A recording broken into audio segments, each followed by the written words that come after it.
सिर्फ ये कह रहा हूं, संजय सिंह जी आपने सारी चीजें बोली, सिर्फ उस बहुत पॉपुलर शराब नीति के बारे में नहीं बोला जिसके लिए अरविंद केजरीवाल जी ने कहा था कि अगर एलजी ऑफिस ने अड़ंगा नहीं लगाया होता तो मैं कभी वापस नहीं लेता।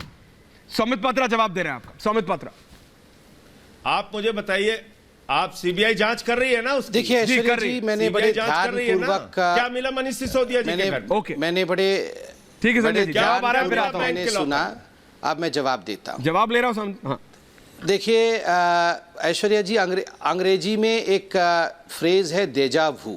ये सब कुछ पहले हो चुका है, ऐसे ही प्रतीत होता है। याद करिए, ये सारे नेता बेंगलुरु में जाकर एक दूसरे का हाथ पकड़ करके सोनिया जी के साथ, राहुल जी के साथ खड़े हुए 2019 और ये सारे नेता 2019 से पहले कह रहे थे, अब तो 2019 से पहले खड़े हुए थे और कह रहे थे मोदी जी को तो हम देख लेंगे, हम सब एक हो चुके हैं और हम में से कोई प्रधानमंत्री बन जाएगा। आपने देखा किस प्रकार से ऐतिहासिक मैंडेट मोदी जी को मिला। मनीष सिसोदिया जी उत्तर प्रदेश गए थे और सीना ठोक कर उन्होंने कहा था उत्तर प्रदेश में सरकार किसी की बनेगी तो ये आम आदमी पार्टी की बनेगी, क्योंकि हम बिजली फ्री देंगे, हम पानी फ्री देंगे, हम फलाना कर देंगे, हम ढिकड़ा कर देंगे, एक बोतल के साथ एक बोतल फ्री देंगे, जितनी चाहे उतनी दारू पी लो। ये सब कुछ उन्होंने कहा था जाके उत्तर प्रदेश में, मगर हर सीट पर जमानत जब्त होकर एक भी सीट आम आदमी पार्टी को उत्तर प्रदेश में नहीं मिला। उत्तराखंड में भी अरविंद केजरीवाल जी गए थे, उत्तराखंड में भी अरविंद केजरीवाल जी ने कहा था देखो जी हम ऐसा कर देंगे, वैसा कर देंगे, स्वर्ग बना देंगे, फलाना कर देंगे, ढिकड़ा कर देंगे, मगर वहां पर भी जमानत जब्त हो गई। जहां तक भारतीय जनता पार्टी का विषय है, देखिए हम क्या क्या लेकर जाएंगे ये तो अप्रूव हो चुका है। हम लगातार, अगर 18 राज्यों में हमारी सरकार है, हम बारंबार चुनाव जीत रहे हैं तो जनता हमारे मैंडेट को एक्सेप्ट कर रही है। मगर हमने कुछ सवाल पूछे थे, आपने हमसे सवाल पूछे, हमने कुछ सवाल पूछे जो जनता पूछ रही है कि क्या कारण था कि जो पुरानी एक्साइज पॉलिसी जिसको लेकर आप ढिंडोरा पीट रहे थे, आपने उसे वापस लिया। और आज वो दिन है जब हम ये डिबेट कर रहे हैं, जब पुरानी दुकानें फिर से चालू हो गई। आप लोगों ने कहा था 9,000 करोड़ रुपए का प्रॉफिट होगा, मगर नुकसान हुआ।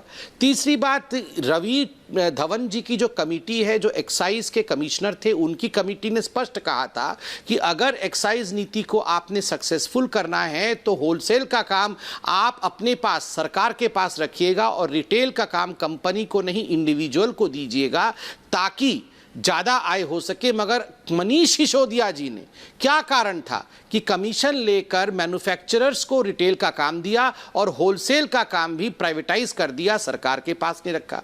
क्या कारण था कि पहली बार मानवता के इतिहास में, 4000 वर्ष की मानवता का इतिहास है ये, अरविंद केजरीवाल जी ने बोला, पहली बार मानवता के इतिहास में बोतल तो ज्यादा बिक गए मगर आय, अर्थात जो आना चाहिए पैसा राज्य को, वो कम आया। ये मानवता के इतिहास में ऐश्वर्या जी पहली बार हुआ है।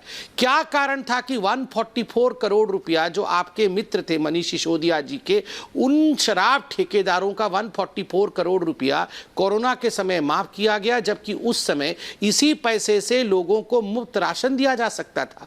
क्या कारण था कि ब्लैक लिस्टेड कंपनियों को एक्साइज डिपार्टमेंट के कंप्लेन करने के बावजूद भी ठेके दिए गए, उनको टेंडर दिए गए, जबकि एक्साइज डिपार्टमेंट ने स्पष्ट रूप से आज से 9 महीने पहले कंप्लेंट किया था।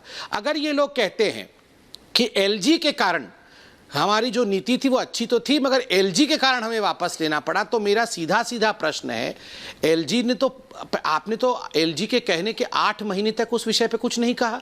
8 महीने तक आप उस विषय पे बैठे रहे और जैसे ही ये पूरा मामला सीबीआई के पास गया तुरंत आपने उसे वापस ले लिया। क्या कारण था कि बिना कैबिनेट की सहमति के 144 करोड़ रुपया माफ किया गया और बाद में रेट्रोस्पेक्टिवली उस डिसीजन पे ठप्पा लगाने की कोशिश कैबिनेट में की गई और जब इसका खुलासा हुआ तो कैबिनेट की मीटिंग को ही रद्द कर दिया गया। इन सब प्रश्नों का ऐश्वर्या जी देश की जनता को ही जवाब देना पड़ेगा।